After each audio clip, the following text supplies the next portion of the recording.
Hello everyone, आज की इस वीडियो में हम HTML5 के सबसे important topic text formatting and headings को स्टेप बाय स्टेप समझेंगे। ये टॉपिक बेसिक लगता है, लेकिन सच में real websites, blogs, articles, landing pages सबकी फाउंडेशन यहीं से होती है। और इम्पोर्टेंटली मैं आपको कॉन्सेप्ट के साथ प्रैक्टिकली भी दिखाने वाला हूँ। ठीक है, मैं आपको कॉन्सेप्ट के साथ साथ प्रैक्टिकली भी लर्निंग देने वाला हूँ यहाँ पर। तो सबसे पहले हम चलते हैं व्हाट इज टेक्स्ट फॉर्मेटिंग। ठीक है, सबसे पहले हम आ गए हैं यहाँ पर what is text formatting. Text formatting क्या है, तो इस चीज को आपको समझना है कि टेक्स्ट फॉर्मेटिंग क्या होती है। तो देखो, अभी मैं आपको थ्योरेटिकली बता रहा हूँ, उसके बाद हम विजुअल स्टूडियो कोड पर चलेंगे। ये एडिटर सॉफ्टवेयर है, उस पर चलकर हम इसको एक्सप्लेन करेंगे अच्छे से। तो देखो, व्हाट इज टेक्स्ट फॉर्मेटिंग आपके सामने दिख रहा है। Makes text readable, highlights important words, add structures to content और इंप्रूव्स यूजर एक्सपीरियंस। इसका मीनिंग क्या है, आप इसको समझना। आप जब वेब पेजेस बनाते हो तो सिंपल प्लेन टेक्स्ट यूजर्स को बोरिंग लगता है। ठीक है, इसका क्लियर मीनिंग है, आप जब भी वेब पेज बनाते हो तो सिंपल जो प्लेन टेक्स्ट होता है वो यूजर्स को बोरिंग लगता है। ठीक है, फॉर्मेटिंग का मेन पर्पस ये होता है कि रीडेबल बनाना। ठीक है, टेक्स्ट को रीडेबल बनाना, इंपॉर्टेंट वर्ड्स को हाईलाइट करना, जैसे मैंने यहां पर लिखा हुआ है मेक्स टेक्स्ट रीडेबल, टेक्स्ट को रीडेबल बनाना और इंपॉर्टेंट टेक्स्ट को आपको हाईलाइट करना। यही आपका मेन पर्पस होता है फॉर्मेटिंग का। ठीक है, इसके अलावा आप कंटेंट को स्ट्रक्चर देना, कंटेंट को स्ट्रक्चर देना, यह भी आपका एक मेन पार्ट होता है आपका फॉर्मेटिंग के पर्पस से। तो HTML इसके लिए बहुत सारे टैग्स देता है, जिनका हम डिटेल्स में आगे चल के स्टेप बाय स्टेप एक्सप्लेन करने वाले हैं। ठीक है, हम इनको डिटेल्स में एक्सप्लेन करने वाले हैं आगे चल के। तो आपने क्या देखा, टेक्स्ट फॉर्मेटिंग क्या होती है, आपके टेक्स्ट को रीडेबल बनाना, हाईलाइट्स करना इंपॉर्टेंट टेक्स्ट को, और स्ट्रक्चर देना कंटेंट को, और यूजर्स का जो एक्सपीरियंस है उसको इंप्रूव करना, यूजर्स एक्सपीरियंस को इंप्रूव करना, ये आपकी टेक्स्ट फॉर्मेटिंग होती है। तो इसमें सबसे पहला आता है आपका टेक्स्ट फॉर्मेटिंग में बोल्ड टेक्स्ट। ठीक है, बोल्ड टेक्स्ट क्या होता है। ठीक है, अब मैं देखो इसको ना एक्सप्लेन करूंगा मैं विजुअल स्टूडियो कोड के साथ में। तो पहले आप देख लो बोल्ड टेक्स्ट एक्चुअली में होता क्या है। ठीक है, तो बोल्ड टेक्स्ट क्या होता है, सबसे पहले आता है, देखो इसमें बोल्ड टेक्स्ट। बोल्ड टेक्स्ट होता है HTML में हमारे पास दो टैग्स होते हैं बोल्ड के लिए। कौन से, एक बी टैग और एक आपका स्ट्रॉन्ग टैग। ठीक है, कौन कौन से टैग होते हैं, एक आपका बी टैग, एक आपका स्ट्रॉन्ग टैग। बी टैग क्या करता है, बी टैग आपका विजुअल्स ओनली रहता है, और स्ट्रॉन्ग टैग क्या रहता है, आपका स्ट्रॉन्ग टैग रहता है इंपोर्टेंसी को दिखाता है। ये सिमेंटिक एलिमेंट्स भी है और आपका एससीओ भी है। ठीक है, एससीओ प्लस सिमेंटिक एलिमेंट, ये दोनों है।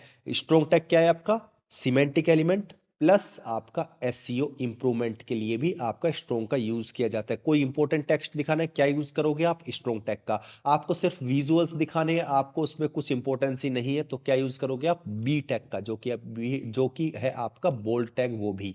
ठीक है, तो सबसे पहले मैं आता हूं फाइल एक्सप्लोरर पर। मैं फाइल एक्सप्लोरर पर आ चुका हूं, आपको क्लियर विजिबल होगा। अब फाइल एक्सप्लोरर पर आने के बाद मैं यहां पर एक फोल्डर बनाने वाला हूं। मैंने यहां पर एक फोल्डर क्रिएट कर लिया HTML5 नेम से। ठीक है, HTML5 नेम से मैंने यहां पर फोल्डर क्रिएट कर लिया है।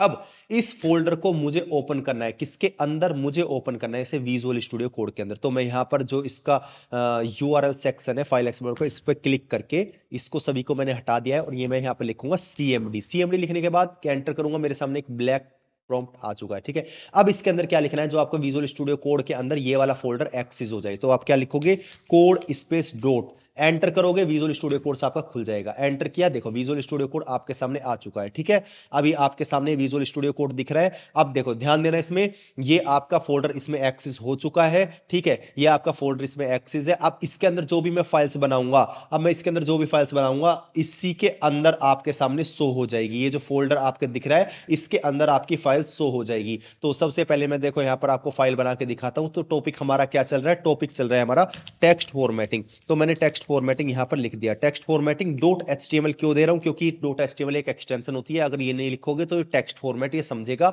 इसलिए डॉट HTML लिखना आपको कंपलसरी है अगर आप HTML की डॉक्यूमेंट लेकर चल रहे हो तो। सबसे पहले मैंने ये लिखा। अब देखो टेक्स्ट फॉर्मेटिंग में कहीं स्पेसिंग नहीं दी, नए नेम स्पेस ऐसे ही देना होता है, आपको स्पेसिंग नहीं देनी होती, और लास्ट एक्सटेंशन क्या लगता है, डॉट HTML का लगता है। एक्सक्लेमेशन साइन का एंटर किया, एक्सक्लेमेशन साइन डाला मैंने, एंटर किया, मेरे पास टेम्पलेट आ चुकी है HTML की बनी हुई। ये जो टेम्पलेट आ रही है जिसको मैंने ब्लू किया, ये आपकी कंप्लीट HTML की टेम्पलेट है जो आपकी बनी बनाई मिल जाएगी एक्सक्लेमेशन साइन के साथ एंटर करोगे विजुअल स्टूडियो कोड में तो। ठीक है, अब देखो आगे चलते हैं। सबसे पहले जो हमारा आज का टाइटल है, जो हमारा आज की क्लास रहने वाली है, वो क्या है, हमारी टेक्स्ट फॉर्मेटिंग की। तो मैंने यहां डाला टेक्स्ट फॉर्मेटिंग।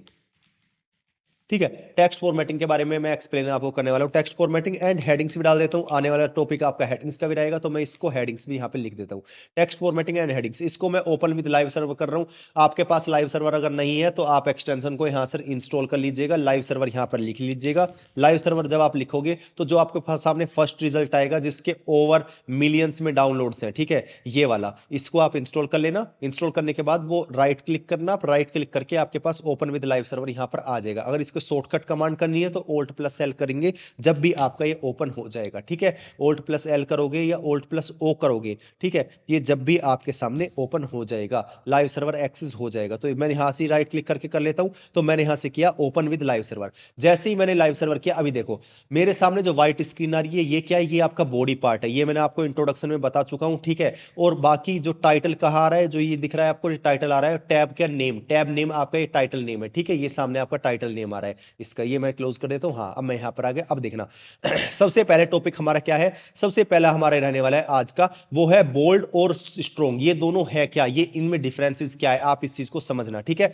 बोल्ड और स्ट्रॉन्ग में क्या डिफरेंसेस है, तो देखो बोल्ड टैग क्या है, सिंपल मैं यहां पर लिखने वाला हूं बी टैग। बी टैग क्या है, आपका बोल्ड टैग है, ठीक है। बी टैग मैंने लिखा, एंटर किया, बी एंटर करते ही मेरे सामने बना बनाया यहां पे आ गया। अगर आपके पास ऐसे नहीं आ रहा ऑप्शन तो आप एक्सटेंशंस को इंस्टॉल कर सकते हो। मैं एक्सटेंशंस की लिस्ट आपको कमेंट कर देना, मैं एक्सटेंशंस की लिस्ट आपको प्रोवाइड करा दूंगा, ठीक है, सिंपल। अब देखो मैं यहां पे बात कर रहा हूं बोल्ड टैग की, तो बोल्ड टैग में मैंने सिंपल यहां पे लिख दिया बोल्ड टेक्स्ट या बोल्ड, ठीक है, तो मैंने यहां पर लिख दिया। अब मैं यहां पर जाके रन कराता हूं, तो रन किया तो देखो लाइव सर्वर ऑटोमेटिक रन होगा। तो यहां पे मैंने जूम किया हुआ है, ध्यान देना, ये 100% ये है, ये मैंने जूम किया हुआ है, इसलिए थोड़ा सा बड़ा दिख रहा है। तो देखो ये बोल्ड हो गया। मेरे पास जो भी फ़ॉन्ट है ना, बिल्कुल नॉर्मल फ़ॉन्ट मेरे सामने क्या हो चुका है, ये अब मेरे सामने अब हो चुका है बोल्ड। देखो बिल्कुल क्लियर बोल्ड दिख रहा है। अब इस बोल्ड को आप समझना, ये बोल्ड एक्चुअली में है क्या। एचटीएमएल में हमारे पास मैंने क्या कहा था, दो टैग होते हैं, एक होता है बी टैग, एक होता है स्ट्रॉन्ग टैग। तो स्ट्रॉन्ग टैग भी मैं आपको दिखा देता हूँ। स्ट्रॉन्ग टैग किस तरीके से लगाते हैं, जैसे आपने बी लिखा है ऐसे आपको लिखना होता है स्ट्रॉन्ग। दोनों में देखो देखने का तरीका बिल्कुल सेम दिखेगा, लेकिन इनमें डिफरेंस क्या है। बी टैग सिर्फ स्टाइलिंग देता है, ध्यान रखना, बी टैग आपका सिर्फ स्टाइलिंग देता है, लेकिन स्ट्रॉन्ग टैग टेक्स्ट को इंपोर्टेंस ही मार्क करता है, टेक्स्ट की इंपोर्टेंस ही मार्क करता है, जिससे एसईओ एसईओ जो आपका सर्च इंजन ऑप्टिमाइजेशन है वो और स्क्रीन रीडर्स दोनों को बेनिफिट मिलता है, ठीक है। दोनों को बेनिफिट किससे मिलता है, स्ट्रॉन्ग टैग से। स्ट्रॉन्ग टैग का यूज करना है आपको, बी टैग का कभी यूज नहीं करना। बी टैग का किस चीज यूज करना है, अगर आपको सिर्फ विजुअल्स दिखाने हैं तो आप बी टैग का यूज में यूज कर सकते हो। तो सिंपल मैंने यहां पे स्ट्रॉन्ग टैग लिखा, स्ट्रॉन्ग टैग के अंदर मैं लिख देता हूं यहां पे इंपोर्टेंट टेक्स्ट, ठीक है, ये इंपोर्टेंट टेक्स्ट का ध्यान रखना। इसी के जस्ट बाद ये वाली लाइन भी आ जाएगी, क्यों, क्योंकि ये इनलाइन एलिमेंट है। देखो मैं आपको दिखा देता हूं, देखो बोल्ड टेक्स्ट और इसके बाद ही नेक्स्ट इसी के सामने ही आ गया, इसके नीचे नहीं आया, इसी के सामने आ गया, क्यों, क्योंकि ये इनलाइन एलिमेंट है। इनलाइन एलिमेंट क्या होता है, एक ही लाइन में वो चलता हुआ चले जाएगा, वो इनलाइन एलिमेंट होता है। ब्लॉक लेवल एलिमेंट क्या होता है, एक आपने लिखा पूरा कवर कर देगा वो 100%, उसके बाद नेक्स्ट लाइन में वो आ जाएगा, वो होता है आपका ब्लॉक लेवल एलिमेंट। तो देखो अगर मैं इसको पहले एक ब्रेक देता हूं, ब्रेक दूंगा, इसके नीचे आ जाएगा। ब्रेक कैसे देते हैं, बी आर टैग से आपका लाइन ब्रेक हो जाता है। इसके बारे में आगे चल के डिस्कस हो जाएगा, ये भी आपका टेक्स्ट फॉर्मेटिंग का पार्ट ही है, ठीक है। देखो बी आर टैग लिखा, अभी आप बी आर टैग को इग्नोर कर दो, बस ये समझ लो इसे नीचे लाने के लिए मैंने किया है, ठीक है, इसमें ब्रेक करने के लिए मैंने किया है। अब देखो इसमें ब्रेक करने के लिए किया, इसमें नीचे आ गया।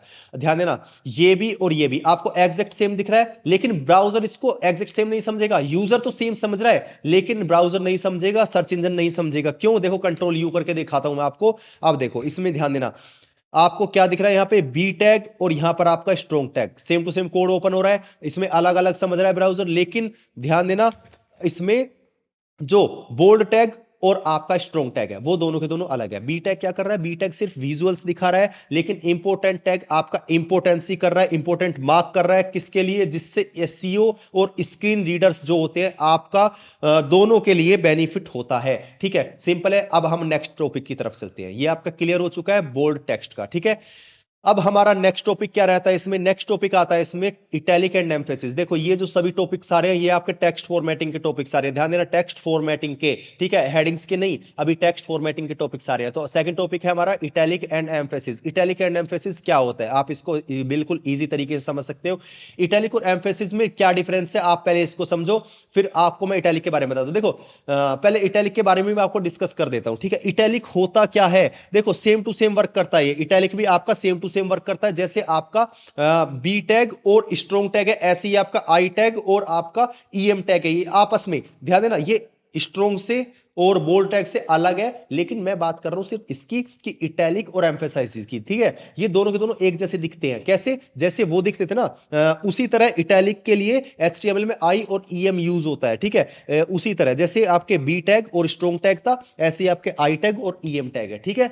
ये दोनों के दोनों सेम टू सेम दिखेंगे यूजर्स के लिए, ठीक है। देखो अब बात करता हूं मैं सेकंड पॉइंट, इसमें आई सिर्फ स्टाइलिंग के लिए यूज होता है, जैसे आपका बी टैग सिर्फ स्टाइलिंग के लिए यूज होता था, ऐसे ही आपका आई टैग भी सिर्फ स्टाइलिंग के लिए यूज होता है। ये भी सिर्फ विजुअल्स है, ठीक है, ये भी सिर्फ विजुअल्स है, आई टैग भी आपका। अब बात करता हूं मैं ईएम टैग। ईएम क्या है आपका? ईएम है एम्फेसिस के लिए यूज होगा, एम्फेसिस के लिए आपका ईएम का यूज होता है, ठीक है।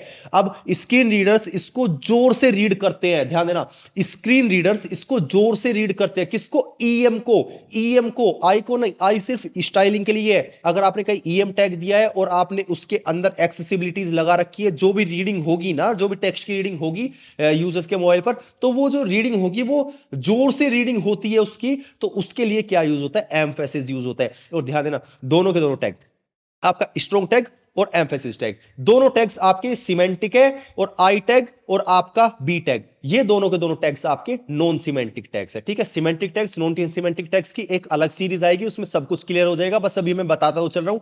सिमेंटिक टैग ईएम स्ट्रॉन्ग, ठीक है। नॉन सिमेंटिक टैग आई और बी, ठीक है, क्लियर है। अब पहले मैं इसका आपको एग्जांपल दिखा देता हूं, वापस आ जाता हूं स्क्रीन पर, और देखो ये मैंने एग्जांपल किसका दिखाया था? ये मैंने आपको एग्जांपल दिखाया था बोल्ड टेक्स्ट का, ठीक है, बोल्ड टेक्स्ट का ये मैंने एग्जांपल दिखाया था। देखो कमेंट करने के लिए सिंपल आप कंट्रोल के साथ स्लैश यूज करो, आपका जो क्वेश्चन मार्क वाला की है कंट्रोल के साथ जस्ट शिफ्ट के साइड में उसका आप यूज करोगे तो आपके सामने कमेंट का ऑप्शन खुल जाएगा, ठीक है। आप उसमें जो भी कमेंट करोगे वो ब्राउजर पर नहीं दिखेगी, लेकिन हाँ ब्राउजर के इंस्पेक्ट एलिमेंट में वो दिख जाएगा, ठीक है, सिर्फ आपको उसमें नहीं दिखेगा। देखो अब मैं आगे चलता हूं इसमें। सेकंड पॉइंट है आपका, हाँ जस्ट मिनट, हाँ सेकंड पॉइंट है आपका कि इटैलिक के बारे में, ठीक है। अब सेकंड पॉइंट है आपका इटैलिक और एम्फेसिस के बारे में। इटैलिक और एम्फेसिस का मैं रियल वर्ड एग्जांपल आपको दिखाने वाला हूं, ठीक है, जैसे इसमें दिखा रहा हुआ इटैलिक और एम्फसाइज्ड टेक्स्ट, इसी का मैं आपको रियल वर्ड एग्जांपल दिखाने वाला हूं, ठीक है। अब देखो मैं यहां पर लिख देता हूं इटैलिक, इटैलिक एंड एम्फेसिस, ठीक है। इटैलिक एंड एम्फेसिस मैंने यहां पे लिख दिया। अब देखो इटैलिक एंड एम्फेसिस मैंने लिख तो दिया, लेकिन अभी तो इसमें कुछ भी नहीं दिखेगा। मैं आपको ब्राउजर पर लेकर चलता हूं, अभी तो कुछ भी नहीं दिखा, क्योंकि वो तो सिर्फ मैंने कमेंट किया है ना, आई फॉर इटैलिक, ठीक है, आई फॉर इटैलिक, ये सिर्फ विजुअल्स के लिए, ये सिर्फ स्टाइल करता है, इसका कोई और मीनिंग नहीं है। सिंपल मैं चलो यहाँ पे इटैलिक ही लिख देता हूं, ठीक है, इटैलिक लिखा तो देखो यहाँ पे इटैलिक इसके आगे ही आ रहा है, ये भी इसके आगे ही आ रहा है, क्यों? क्योंकि ये भी आपका इनलाइन एलिमेंट है, तो इसके लिए भी मैं यहाँ पर एक बी आर टैग का यूज कर लेता हूं, ठीक है। मैंने यहाँ पर एक बी आर टैग का यूज कर लिया। अब वापिस आया, देखो इटैलिक, इटैलिक क्या, थोड़ा सा वर्ड्स बिल्कुल स्ट्रेट रहेगा, हल्का सा कर्व हो जाएगा, आपका वर्ड स्ट्रेट रहेगा, हल्का सा कर्व हो जाएगा, वो होता है आपका इटैलिक, ठीक है। और एम्फेसिस भी सेम दिखता है, देखो दिखता सेम है लेकिन वर्किंग दोनों की अलग अलग होती है, ठीक है। अब देखो मैं एम्फेसिस की बात करता हूं, पहले मैं बी आर टैग दे देता हूं क्योंकि ये भी आपका इनलाइन एलिमेंट है, तो मैंने लाइन ब्रेक करके और यहां पर मैंने लिखा ईएम। ईएम क्या है? एम्फेसिस। ईएम क्या है आपका? एम्फेसिस है। तो जो स्क्रीन रीडर्स इसको जोर से रीड करते हैं, सो एक्सेसिबिलिटी के लिए बेस्ट होता है, ठीक है। ईएम मैंने टैग लिखा और मैंने यहां पे लिखा एम्फेसिस, ठीक है, एम्फेसिस लिखा, ये आपका एम्फेसिस टेक्स्ट है, ध्यान देना, ये आपका एम्फेसिस टेक्स्ट है। जैसे यहां पे लिखा हुआ एम्फेसाइज्ड लिखा हुआ, तो एम्फेसाइज्ड लिख के दिखा देता हूं, चलो मैं एम्फेसाइज्ड टेक्स्ट, ठीक है, एम्फेसाइज्ड टेक्स्ट यहां पे लिखूंगा, सेम टू सेम देखो ऐसे ही इसके इसमें और इसमें देखने में कुछ ही फर्क नहीं पड़ रहा, लेकिन इसमें कहां दिक्कत है? देखो सिमेंटिक एलिमेंट है फर्स्ट ऑफ ऑल ये और ये वाला, ठीक है, ये नॉन सिमेंटिक, ये भी नॉन सिमेंटिक, ठीक है। ये सभी आपके, ये जो भी मैं दिखा रहा हूं, ये सभी आपका क्या है? इनलाइन एलिमेंट्स है, इनलाइन एलिमेंट्स, ठीक है, ब्लॉक लेवल नहीं, इनलाइन एलिमेंट्स है सभी, जो भी मैं भी आपको दिखा रहा हूं, ठीक है, टेक्स्ट फॉर्मेटिंग में। और इसमें और इसमें क्या डिफरेंस है? मैंने आपको बताया, फर्स्ट ऑफ ऑल ये सिमेंटिक एलिमेंट, ये non semantic element. Second difference, ये एक्सेसिबिलिटीज के लिए बेस्ट चॉइस होती है, ये सिर्फ विजुअल्स के लिए होता है, सिर्फ स्टाइलिंग के लिए होता है, ठीक है। आपका क्लियर है इटैलिक और एम्फसाइज टेक्स्ट का। अब बात करते हैं हम टेक्स्ट फॉर्मेटिंग में थर्ड सीट की तरफ। तो थर्ड की तरफ हम चलते हैं। थर्ड पार्ट आपका क्या आता है? थर्ड आता है हाईलाइट्स एंड स्मॉल टेक्स्ट, ठीक है, हाईलाइट और स्मॉल टेक्स्ट ये है क्या? तो मैं आ चुका हूं थर्ड सेक्शन की तरफ, जो कि आपका हाईलाइट्स और स्मॉल टेक्स्ट। ये क्या है? हाईलाइट्स कैसे करते हैं, टेक्स्ट को स्मॉल कैसे लिखेंगे, ठीक है, अब इसके बारे में समझना। देखो जब भी आपको कोई टेक्स्ट हाईलाइट करना हो, देखो बाय डिफॉल्ट HTML5 क्या करता है, येलो कलर का हाईलाइट कर देगा आपको टेक्स्ट को, ठीक है। टेक्स्ट को हाईलाइटिंग बोल रहा हूं मैं, टेक्स्ट हाईलाइटिंग जब भी आपको करना तो मार्क टैग का आप यूज कर सकते हो। अगर आपको टेक्स्ट को स्मॉल करना है, ठीक है, तो आप स्मॉल टैग का यूज कर सकते हो। कोई नॉर्मल टेक्स्ट है उसको थोड़ा साइज उसका स्मॉल करना है तो उसके लिए आप स्मॉल टैग का यूज कर सकते हो, उसको हम सेकेंडरी टेक्स्ट भी बोलते हैं, ठीक है। तो देखो जो यहां पर रियल वर्ड एग्जांपल है मैं उसके साथ ही आपको लेके चलता हूं। पहले मैं थोड़ा सा इसके बारे में और एक्सप्लेन करूं तो देखो मार्क टैग आपका हाईलाइट करता है टेक्स्ट को। अगर आपको किसी वर्ड को हाईलाइटर जैसा इफेक्ट देना, हाईलाइटर जैसे कोई भी नॉर्मली आपका फिजिकल वाला हाईलाइटर होता है ना, उसकी तरह आपको इफेक्ट देना है तो आप मार्क यूज करते हो, ठीक है। आपको हाईलाइटर जैसा इफेक्ट देना है तो आप मार्क का यूज करोगे।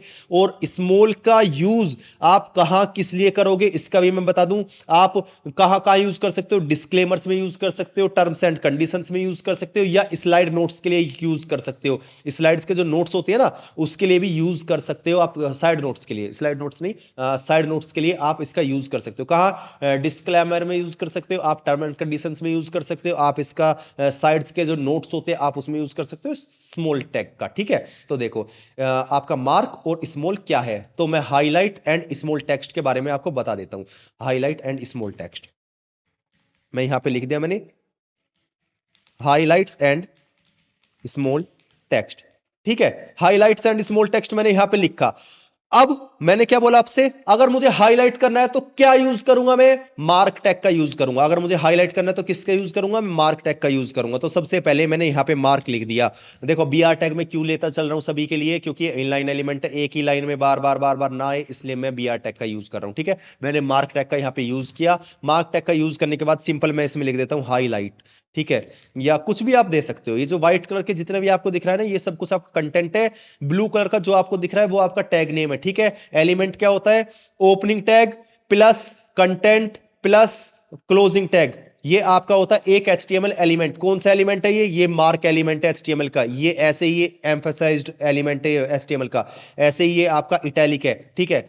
इसको समझना। अब देखो मार्क टैग मैंने गया और मैं इसको एक बार रन करा के आपको दिखाता हूं। देखो ये येलो कलर का हो गया, ये दिख रहा है येलो कलर का, एक हाईलाइट सा हो चुका है, एक हाईलाइटर। जैसे आप हाईलाइटर लगा देते हो ना, नोट्स जो बनाते हो उसमें हाईलाइट कर देते हो, ऐसे ही हाईलाइट के लिए यूज होता है, ठीक है। ये सिर्फ आपका हाईलाइटर जैसे इफेक्ट देना हो तो आप यूज क्या करोगे, मार्क का यूज करोगे। अब इसके बाद आगे चलते हैं। इसमें मैंने आपसे क्या कहा था, स्मॉल टैग के बारे में। BR टैग दे देता हूं ताकि नेक्स्ट लाइन में आ जाए आपका फिर से। अब मैंने यहां पे लिखा स्मॉल टैग, स्मॉल टैग तो मैंने लिख दिया। अब स्मॉल टैग लिखने के बाद अब मैं इसमें क्या लिखने वाला हूं, अब मैं इसमें वही दे देता हूं जो प्रेजेंटेशन में लिखा हुआ है। सिंपल नोट टेक्स्ट लिखा हुआ है तो मैं यहां पर नोट टेक्स्ट आपको लिख के दिखा देता हूं, एग्जैक्ट सेम लिख जाएगा।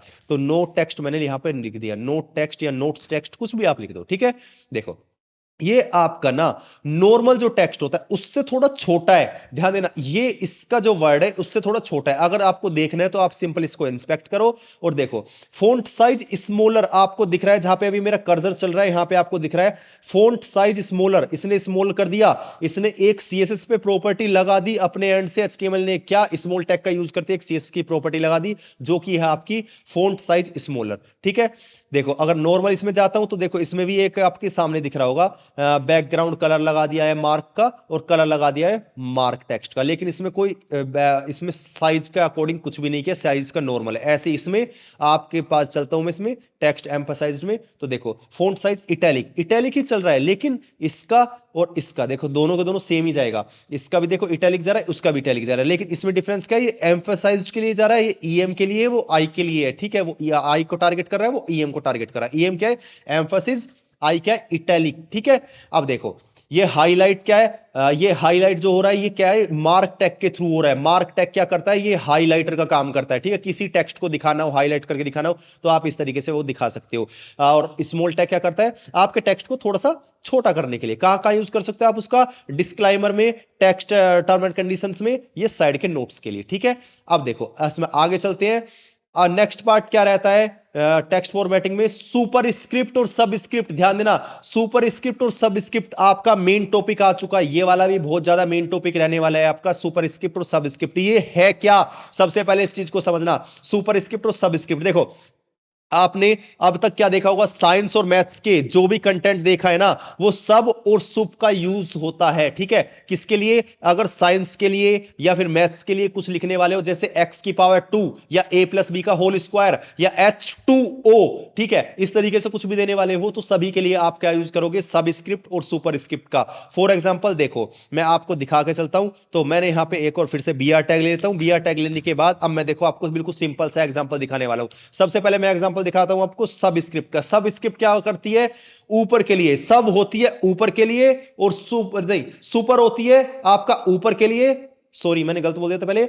सुपर होती है ऊपर के लिए और सब होती है नीचे के लिए। ठीक है, ध्यान देना, सुपर होती है ऊपर के लिए और सब होती है नीचे के लिए, कि जो कंटेंट आपको दिखाना है। फॉर एग्जांपल जैसे मैंने यहां पर लिखा, देखो सुपर के लिए और सब के लिए, मैं दोनों के लिए बना के दिखा रहा हूं। सुपर स्क्रिप्ट और सब स्क्रिप्ट में क्या डिफरेंस है वो मैंने आपको बता दिया। सुपर होती है ऊपर के लिए और सब स्क्रिप्ट होती है नीचे के लिए। ठीक है, देखो फॉर एग्जांपल आपको इस तरीके से लिखना है H2O। ठीक है, H2O। अभी तो H2O सिंपल लिखा हुआ है ना, लेकिन 2 तो आपको नीचे दिखाना है ना। देखो H2O तो अभी सिंपल लिखा हुआ है, देखो H2O सिंपल लिखा हुआ है, 2 जो है आपको नीचे लाना है, छोटा सा लाना है, जैसे आपका फॉर्मूला बनता है। ठीक है, तो सबसे पहले कैसे लाओगे आप उसको? तो जो 2 है, आप किसको टारगेट कर रहे हो? 2 को टारगेट कर रहे हो, तो उसके लिए सबसे पहले आप SUB, नीचे के लिए यूज होता है। SUB किस लिए यूज होता है? नीचे के लिए। तो मैंने यहां पे टैग लगा दिया SUB। SUB टैग में मैंने लिख दिया 2। अब जैसे ही मैं लिखूंगा, देखो ये नीचे आ चुका है। ठीक है, रियल टाइम एग्जांपल मैंने आपको दिखाया है H2O, अब ये नीचे की तरफ आ चुका है। 2 जो वर्ड है, ठीक है, ये छोटा हो चुका, नीचे की तरफ आ चुका उसी कंटेंट में। इस तरीके से वर्क करता है। देखो साइंस के फॉर्मूले के लिए वर्क करा। अब मैं आपको चाहूं तो इसमें एक दूसरा सब स्क्रिप्ट हो गई। अब मैं इसमें br टैग पहले मैं यूज कर लेता हूं। br टैग क्या करेगा? नेक्स्ट लाइन के लिए लगा देगा। अब मैं इसमें आपको मैथ्स का फॉर्मूला दिखाता हूं। मैथ्स का फॉर्मूला कैसे? आप नॉर्मल समझ लो, जैसे एक्स स्क्वायर दिखाना है। फॉर एग्जांपल मुझे एक्स की पावर 2 दिखानी है, एक्स की पावर 3 दिखानी है, तो x3 लिखूंगा तो ये समझ में नहीं आ रहा ना। एक्स की पावर 3 दिखानी है, एक्स के ऊपर लिखा है, तो जो 3 है इसको आप ऊपर लिख दो, सुपर से ऊपर हो जाएगा। ठीक है, SUP लिखोगे, उससे आप ऊपर हो जाएगा। SUP इसका टैग नेम है, SUB इसका टैग नेम है। ठीक है, सब स्क्रिप्ट का SUB, सुपर स्क्रिप्ट का SUP। ठीक है, तो x की पावर 3 हो गई, 3 के ऊपर लगाया है तो ये इसके ऊपर चली गई। ठीक है, ऐसे ही और कुछ एग्जांपल बनाना है तो आप और कुछ भी एग्जांपल बना सकते हो। कैसे? जैसे यहां पे एग्जांपल यहां पे दिया हुआ है, देखो 12th जैसे आप लिखते हो ना 12 TH जो लिखते हो, 2 के ऊपर TH आ जाता है। ठीक है, तो ऐसे TH किसके अंदर लिखा हुआ है? SUP के अंदर लिखा हुआ है। ध्यान रखना, सुपर और सुपर स्क्रिप्ट और सब स्क्रिप्ट ये आपका मेन टॉपिक है। ठीक है, ये भी आपका मेन है। जितने भी मैं आपको बता रहा हूं ये मोस्ट इंपोर्टेंट टॉपिक्स हैं आपके। तो अब इसमें देखो नेक्स्ट स्लाइड की तरफ चलते हैं। ये आपका कंप्लीट हो चुका है। अब देखो नेक्स्ट स्लाइड क्या है, मैंने आपको लास्ट स्लाइड में बता दिया सुपर स्क्रिप्ट और सब स्क्रिप्ट का। अब नेक्स्ट स्लाइड में हम आ चुके हैं। इसमें क्या है आपका? Deleted and inserted. ये दो चीजें क्या होती हैं आपकी? डिलीटेड और इंसर्टेड। ये है क्या एक्चुअली में? देखो डिलीटेड और इंसर्टेड है क्या। सबसे पहले मैं आपको इसका बता दूं सिंपल। डिलीटेड के लिए क्या यूज करोगे? आपका टैग नेम होता है DEL, और इंसर्टेड के लिए क्या यूज होगा? INS। ठीक है, इंसर्टेड कराना है या अपडेट कराना है कोई टेक्स्ट, तो आप क्या यूज करोगे? INS का। कोई टेक्स्ट आपको डिलीट कराना है तो क्या यूज करोगे? DEL का। ठीक है, तो देखो ई कॉमर्स वेबसाइट पे आपने देखा होगा कुछ पुराने प्राइस होते हैं। ठीक है, कुछ पुराने प्राइस होते हैं, वो प्राइस कट होते हैं। ई कॉमर्स वेबसाइट में कुछ पुराने प्राइस होते हैं, वो आपके प्राइस कट होते हैं, फिर न्यू प्राइस आपके सामने शो हो जाते हैं। तो उसी के लिए क्या यूज होता है? DEL का और INS का, वहीं पर यूज होता है। देखो फॉर एग्जाम्पल मैंने यहां पे दिखाया भी हुआ है आपके सामने, बिल्कुल एग्जाम्पल बिल्कुल क्लियर विजिबल हो रखा है। क्या रखा है एग्जाम्पल में? आपको दिख रहा है DEL का मैंने यूज किया है, उसमें वैल्यू डाली हुई है, और उसके नीचे INS का यूज किया हुआ है, उसके नीचे मैंने वैल्यू लिखी हुई है। ठीक है, अभी देखो मैं इसको आपको रियल टाइम एग्जांपल में दिखाने वाला हूं। तो ये क्या था? मैं इसको यहां पे पहले मेंशन कर देता हूं। इससे जो पहले लास्ट टॉपिक था, ये था आपका सबस्क्रिप्ट एंड सुपर स्क्रिप्ट। ठीक है, अब जो बात कर रहा हूं मैं, ये है आपका डिलीटेड एंड इंसर्टेड टेक्स्ट। तो मैं यहां पर लिख देता हूं डिलीटेड एंड इंसर्टेड टेक्स्ट। तो मैंने यहां पर ये लिख दिया। ठीक है, अब डिलीट और इंसर्ट के बारे में ध्यान से देखना। देखो मैं प्राइस के अकॉर्डिंग आपको दिखा देता हूं। ठीक है, मैंने यहां लिखा DEL। DEL लिखो, एंटर करो, आपके सामने आ चुका है। ठीक है, अब इसके अंदर मैंने फॉर एग्जांपल एक प्राइस लिखा मैंने रुपीज 999, ठीक है, ₹999 ये मैंने फॉर एग्जांपल कोई प्राइस दिया, तो ये एक लाइन खींच देगा, बीच में कट आउट हो जाएगा। तो इसको मैं एक बार दिखाता हूं आपके सामने। देखो अभी एक ही लाइन में आ रहा है, पहले मैं इसको BR टैग दे देता हूं। देखो BR टैग दिया, तो अब ये क्या हुआ, अभी नेक्स्ट लाइन में आ गया। अभी देखो कट आ रहा है, बीच में से कट आ रहा है। ऐसे प्राइस आपको कट करना होगा, बिल्कुल बीच में से आपको कट करना होगा। डिलीट का यूज करो आप। देखो इसके अलावा अगर चाहो तो डिलीट का जरूरी नहीं है, आप स्ट्राइक का भी यूज कर सकते हो। एस का यूज करूंगा, देखो ये जब भी काट रहा है। DEL का यूज करूंगा जब भी काट रहा है, एस का यूज करूंगा जब भी काट रहा है। लेकिन ध्यान रखना, आपको किसका यूज करना है, DEL का यूज करना है, आपको एस का यूज नहीं करना। ठीक है, आपको किसका यूज करना है, DEL का यूज करना है। तो देखो DEL के बारे में बताया मैंने, डिलीट के लिए। अब इंसर्टेड क्या करेगा, INS जैसी आप लिखोगे, ये इंसर्टेड के लिए यूज होता है। मतलब कि अब न्यू वैल्यू कुछ इसमें लिख दो तो इंसर्टेड के लिए आएगा, उसमें अंडरलाइन आ जाएगी। फॉर एग्जांपल जैसे 499 लिखा, देखो इसमें यहां पे अंडरलाइन आ रही है, ठीक है, अंडरलाइन ऑटोमेटिकली हो गई। इसके लिए भी ऐसा जरूरी नहीं है कि जो अंडरलाइन आ रही है इससे ही आएगी, INS से आएगी, नहीं। अंडरलाइन के लिए यू का यूज करोगे आप, जब भी अंडरलाइन आपके सामने आ जाएगी। देखो इसमें भी अंडरलाइन आ रही है, ठीक है। ये सिर्फ मैं बता रहा हूं, यू का यूज नहीं करना है आपको, क्या यूज करना है, INS का यूज करना है, DEL का यूज करना है, स्ट्राइक का यूज नहीं करना, एस टैग का यूज नहीं करना, आपको DEL का यूज करना है, ठीक है। अब देखना, डिलीटेड, ये डिलीट हो गया और ये न्यू प्राइस मेरे सामने आ गया, ठीक है। इसको थोड़ा छोटा करके दिखाता हूं। अब मैं आगे चलता हूं, इसमें फिर से मैं BR टैग यूज कर लेता हूं। अब मैं आगे चलता हूं, नेक्स्ट टॉपिक अब क्या रहने वाला है आपका। तो नेक्स्ट टॉपिक देखते हैं, नेक्स्ट स्लाइड पे आते हैं। अब हम लाइन ब्रेक और हॉरिजॉन्टल रूल, जो अब तक चल रहा था लाइन ब्रेक ही चल रहा था, जो भी मैंने दिखाया था ना आपको, BR BR BR, ये सारे के सारे BR आपके लाइन ब्रेक है, ठीक है। आप ये तो क्लियर हो गया होगा, अगर नहीं हुआ है तो फिर से मैं आपको इसको क्लियर कर दूंगा, ठीक है। लाइन ब्रेक के लिए BR टैग का यूज किया जाता है और सेक्शन सेपरेटेड के लिए HR टैग का यूज किया जाता है। ध्यान देना, लाइन ब्रेक के लिए BR टैग का यूज किया जाता है, लाइन ब्रेक के लिए BR टैग का यूज किया जाता है, लेकिन सेक्शन को सेपरेट करने के लिए आपको HR टैग का यूज किया जाता है, जो कि होता है हॉरिजॉन्टल रूल, जो कि उसकी फुल फॉर्म होती है HR की हॉरिजॉन्टल रूल, BR की फुल फॉर्म होती है ब्रेक, ठीक है। BR की ब्रेक, HR की हॉरिजॉन्टल रूल। BR क्या काम करता है, लाइन को ब्रेक करता है। कोई भी पैराग्राफ हो, पूरा पूरा पैराग्राफ आ रहा है, उसको बीच में से तोड़ना है, डायरेक्ट BR टैग का यूज कर दो, ठीक है। कोई भी लाइन को आपको ब्रेक करना है, सीधा BR टैग का यूज कर दो, वहां पे से नीचे आ जाएगा वो। और HR क्या करता है, वो सेक्शंस को सेपरेट करता है, एक सेक्शन, दो सेक्शन, तीन सेक्शन, सेक्शन का आगे चल के आपका क्लियर हो जाएगा। जो सेक्शंस होते हैं उसको आपको सेपरेटर बनाना है, उसको सेपरेट करना है, तो आप क्या यूज करोगे, HR टैग का यूज करते हो। लेकिन ध्यान रखना, लेआउट के लिए इन्हें ज्यादा यूज मत करना, ठीक है। इन्हें लेआउट के लिए कभी भी ज्यादा यूज मत करना, उसके लिए CSS आपकी बेस्ट रहेगी। इसे लेआउट के लिए यूज नहीं करना, सिर्फ आपको समझाने के लिए बता रहा हूं कि कैसे काम करता है। टेस्टिंग के लिए आप यूज कर सकते हो, समझने के लिए यूज कर सकते हो, अपनी प्रैक्टिस के लिए यूज कर सकते हो, लेकिन आपके लिए CSS ही बेस्ट रहेगी। लाइन ब्रेक और आपका हॉरिजॉन्टल रूल के लिए आपको CSS ही बेस्ट रहने वाली है। लेकिन मैं चलो फिर भी आपको इसका रियल वर्ल्ड एग्जांपल दिखा देता हूं, line break and horizontal line. तो मैं यहां लिख देता हूं, इसको कमेंट कर देता हूं, line break and horizontal line, ठीक है। Line break and horizontal line, सबसे पहले इसको समझना, लाइन ब्रेक और हॉरिजॉन्टल लाइन है क्या। अब देखो, जैसे यहां पे लिखा हुआ, फॉर एग्जांपल लाइन 1 ब्रेक दे दिया, लाइन 2 हॉरिजॉन्टल रूल दे दिया, लाइन 3, ठीक है। इस तरीके से मैं यहां पे लिखने वाला हूं। मैंने लिखा लाइन 1 और मैंने यहां पे एक काम करता हूं, मैं सभी कुछ पहले लिख देता हूं, ठीक है। लाइन 1, लाइन 2, लाइन 3, ठीक है। एक ही लाइन में आएगा भी ये, अभी देखो एक ही लाइन में आएगा, सारा कुछ एक ही लाइन में आ रहा है, लाइन 1, लाइन 2, लाइन 3। अभी मैं क्या करता हूं, लाइन 1 के बाद जैसे BR दूंगा तो लाइन 2, लाइन 3 नीचे आ जाएगा। कैसे, देखो यहां पर मैं आपको BR टैग देके दिखाता हूं। मैंने BR टैग दिया, जैसे ही दिया तो लाइन 1 तो ऊपर ही है, लेकिन लाइन 2 और लाइन 3 ये आ गई आपकी नीचे, ठीक है। अब ये नीचे तो आ गई। अब इसके बाद मैं इन दोनों के बीच में एक देता हूं आपके सामने HR से क्या होगा, एक लाइन ड्रॉ हो जाएगी, बीच में एक लाइन ड्रॉ हो जाएगी, एक सेपरेट कर देगा, ऊपर वाला सेक्शन अलग और नीचे वाला सेक्शन अलग, ठीक है। ये सेक्शंस को डिवाइड कर देता है, सेक्शन को सेपरेट कर देता है, ठीक है। देखो ये लाइन 2 और लाइन 3 के बीच में, लाइन 2 और जो लिखा हुआ है और लाइन 3 के बीच में एक लाइन ड्रॉ हुई है, ये क्या है, हॉरिजॉन्टल रूल है, ठीक है। ये ब्रेक तो कर ही रहा है, इसके साथ साथ ये नेक्स्ट लाइन में आने के साथ साथ ये ना एक सेपरेट कर रहा है, ऊपर वाला अलग एरिया और नीचे वाला अलग एरिया, ठीक है। ये बिल्कुल सेपरेट चल रहा है। अब देखो, हम चलते हैं नेक्स्ट पार्ट में। मैंने आपको बता दिया लाइन ब्रेक क्या होता है, हॉरिजॉन्टल रूल क्या होता है। अब हम चलते हैं नेक्स्ट स्लाइड की तरफ, जो कि है आपका हेडिंग्स। सबसे मेन टॉपिक आने वाला है अब आपका हेडिंग्स, ठीक है।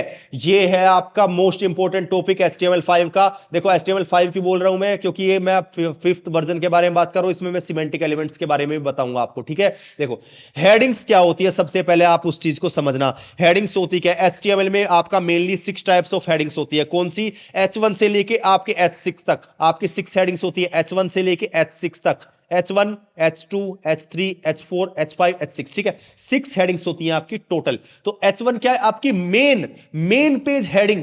एक बार ही यूज करोगे आप H1 का, पूरे पेज में एक बार ही यूज करते हो आप H1 का, एक पेज के अंदर एक बार यूज करना है, उससे ज्यादा यूज नहीं करना है आपको H1 का, ठीक है। ये आपको ध्यान रखना है, क्यों? इससे आपका SEO इंप्रूव होता है, ठीक है। आपका इससे SEO इंप्रूव होता है। SEO के लिए सबसे बेस्ट होता है हेडिंग्स का, ठीक है। H1 एक बार यूज होगा एक पेज के अंदर, सीक्वेंस वाइज लेके चलना होता है जब भी आप पेजेस बनाते हो। H1 से डायरेक्टली आपको जंप नहीं करना, H6 पर H5 पर डायरेक्टली जंप नहीं करना। देखो मैंने यहां पे मेंशन भी किया हुआ है, ओनली वन H1 पर पेज, ओनली वन H1 पर पेज। ये H1, H2, H3, H4, H5, H6 ये है क्या? ये क्या है? आपकी हेडिंग्स। ये है आपका टैग नेम है, हेडिंग्स के टैग नेम है। H1 डिनोट कर रहा है हेडिंग 1 को, H2 डिनोट कर रहा है हेडिंग 2 को, ऐसे ही नीचे नीचे H6 डिनोट कर रहा है आपको हेडिंग 6 को, ठीक है। तो देखो H1 क्या है आपका main page title, main page heading, या आप कह सकते हो इंपोर्टेंट हेडिंग। इंपोर्टेंट हेडिंग है आपकी, मेन इंपोर्टेंट हेडिंग है आपकी H1, और लीस्ट इंपोर्टेंट हेडिंग है आपकी H6, ठीक है। आपको अगर इन्हें याद रखना है तो इस तरीके से भी रख सकते हो, जैसे आपके सामने स्लाइड दिख रही है। H1 क्या है आपका मेन पेज टाइटल, H2 क्या है आपका सेक्शन टाइटल, H3 क्या है आपका सब सेक्शन टाइटल, H4 क्या है आपका टॉपिक हेडिंग, H5 क्या है आपका स्मॉल हेडिंग, और H6 क्या है आपका माइनर हेडिंग, ठीक है। देखो अभी ना मैं इसी को आपको बना के दिखाने वाला हूं, ठीक है। स्टेप बाय स्टेप सभी को आपको बना के दिखाने वाला हूं। मैंने यूज किया यहाँ पे BR टैग का, ताकि लाइन ब्रेक लग जाए। अभी ध्यान देना, जितने भी ये टेल अब मैं लिखने वाला हूं H1, H2, H3, H6 तक, H1 से लेकर H6 तक, ये अपने आप में एक ब्लॉक लेवल एलिमेंट होते हैं, ठीक है। ये अपना पूरा एरिया कवर कर लेंगे, ऐसा नहीं है एक के बाद एक के बाद एक दूसरा आ जाए, नहीं, एक लाइन में एक ही आएगी, ठीक है। हेडिंग का एक लाइन में एक ही आएगी, क्योंकि ये ब्लॉक लेवल एलिमेंट्स होती हैं, ठीक है। H1 हमेशा पेज का मेन टाइटल होता है, और एक पेज में एक ही H1 यूज होता है। आप इस चीज को नोट कर लो, ठीक है। और हेडिंग्स SEO में बहुत ज्यादा इंपॉर्टेंट रोल प्ले करती है, क्योंकि गूगल उन्हें यूज करके पेज को स्ट्रक्चर को समझता है, ठीक है। उन्हीं का यूज करके गूगल सर्च इंजन क्या करता है, उन्हीं का यूज करके पेज का जो आपका कंप्लीट स्ट्रक्चर होगा उसको वो समझता है, उसको वो पढ़ता है, ठीक है। हेडिंग्स को वो सब कुछ पढ़ेगा SEO, जो आपका सर्च इंजन क्या है, गूगल सर्च इंजन आपका पूरा हेडिंग्स को पढ़ता है। जब इसके लिए अच्छा SEO अगर आपको करना है वेबसाइट में, तो हेडिंग्स को आप अच्छे से समझ लेना, ठीक है। 6 टाइप्स ऑफ हेडिंग्स होती हैं, तो मैंने यहां पे लिखा नॉर्मल हेडिंग्स। देखो मैं हेडिंग्स के बारे में बात कर रहा हूं, अभी तक किसके बारे में बात किया था, टेक्स्ट फॉर्मेटिंग के बारे में, ठीक है। अब मैं बात कर रहा हूं यहां पर हेडिंग के बारे में, ठीक है। नेम मैंने टेक्स्ट फॉर्मेटिंग लिखा हुआ है फाइल का, लेकिन मैं इसके अंदर ही हेडिंग्स को आपको समझा देता हूं, ठीक है। अलग से फाइल बनाने की कोई नीडेड नहीं है। तो मैं हेडिंग्स को देखो, कितने टाइप्स ऑफ हेडिंग्स होती हैं आपके पास, 6 टाइप्स ऑफ हेडिंग्स होती है। कितनी? H1 से लेके H6 तक। तो मैंने फॉर एग्जांपल यहां पे लिख दिया, देखो शॉर्ट कमांड मैं यहां पे लिख रहा हूं, आपकी शॉर्ट कमांड लिख के तो वो चल रहा हूं मैं यहां पे, ठीक है। आपको समझ में ना आए कोई प्रॉब्लम नहीं है, लेकिन मैं शॉर्ट कमांड लिख देता हूं ताकि एक साथ सभी हेडिंग्स यहां पर बन जाए। हेडिंग 1 2 3 4 5 6 इस तरीके से कंप्लीट हो जाएगा। और कितनी हेडिंग्स होती है? 6।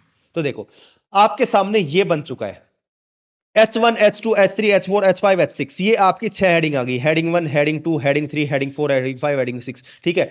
इनका देखना, देखो स्ट्रक्चर भी अलग अलग तरीके से आपको दिखेगा, लेकिन आप इनको CSS के लिए यूज मत करना कि आप इनको देखो, CSS लगानी है इसमें लग जाएगी, अच्छा भी है, लेकिन आप इसको इस तरीके से यूज मत करना कि आपको CSS नहीं लिखनी, तो जहां पे बड़ा टेक्स्ट चाहिए वहां पे H2 लिख दिया, H1 लिख दिया, ऐसे यूज नहीं करना आपको। सिर्फ आपको मेन पर्पसेस के लिए इसका यूज करना है। आपको इसके अंदर स्टाइलिंग करनी है तो आप CSS के थ्रू उसमें करोगे। आपको डायरेक्टली ऐसा नहीं है, आपको चाहिए कुछ हेडिंग का कुछ बड़ा पार्ट चाहिए, कुछ बड़ा दिखाना है तो आपने ले लिया H1, कुछ छोटा दिखाना है आपने ले लिया H6, ऐसे आपको लेकर नहीं चलना है, ठीक है। देखो अब मैंने आपको इसमें बता दिया हेडिंग्स के बारे में, कितनी हेडिंग्स होती है, 6 टाइप्स ऑफ हेडिंग होती है। एक पेज में एक हेडिंग का यूज करना है। कौन सी वाली, H1 की बात कर रहा हूं। H1 एक पेज में एक बार यूज होगी, ठीक है। बाकी आप H2, H3, H4, H5, H6 कितनी बार भी आप पेज में यूज कर सकते हो, लेकिन एक सीक्वेंस में यूज करना।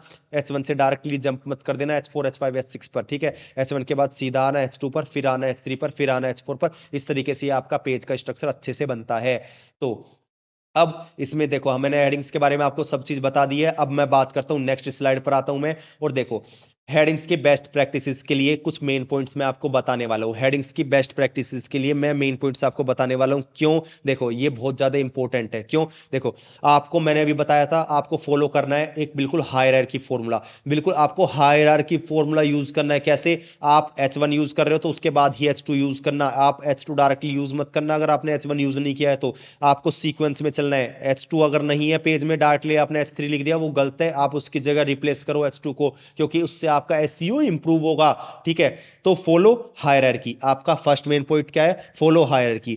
कभी भी हेडिंग लेवल्स को स्किप मत करना, स्किप मत करें, ठीक है। कभी भी आप हेडिंग्स लेवल को स्किप ना करें, ठीक है। हेडिंग्स की जो भी लेवल्स है, H1 से लेके H6 का तक जो भी लेवल्स है, आप उसको स्किप नहीं करना। स्टेप बाय स्टेप सभी के साथ चलना होता है, ठीक है। अब मैं बात करता हूं, जैसे जैसे आपको H1 के बाद H2, H3, H4 एक सीक्वेंस में चलना होता है। इससे आपका कंटेंट ना परफेक्टली ऑर्गेनाइज्ड रहता है। यूजर और गूगल दोनों को समझ में आ जाता है, ठीक है। इससे आपका जो कंटेंट है वो आपका परफेक्टली ऑर्गेनाइज रहेगा, तो जिससे यूजर को और यूजर को और गूगल को दोनों को आपका इजीली समझ में आ जाएगा। तो मैंने बताया आपको, डू नॉट स्किप लेवल्स का मीनिंग भी यही है कि आपको लेवल्स मिस नहीं करने, हायरार्की में चलना है, ठीक है। H1 के बाद H2, H3 के बाद H4, ठीक है। इस तरीके से आपको चलना है। अब एड कीवर्ड्स नेचुरली, आपका ये इसका मीनिंग क्या है? एड कीवर्ड्स नेचुरली, देखो इसमें जो नेचुरली जो आप कीवर्ड्स इसमें लिख रहे हो ना, तो वो एक तरीके से देना है। ऐसा नहीं आपने H1 कहीं भी लगा दिया। H1 आपका मेन टॉपिक होना चाहिए। जैसे अभी मैंने आपको दिखाया था, मैं वापस आता हूं हेडिंग्स में, आपका मेन पेज का टाइटल होना चाहिए आपका H1। ऐसा नहीं है आपने कुछ भी टेक्स्ट है आपने उस पर H1 दे दिया, ठीक है। ऐसे आपको नहीं देना, ठीक है। तो एक अच्छे पर्पस के लिए यूज करना है। और फोर्थ पॉइंट क्या है आपका?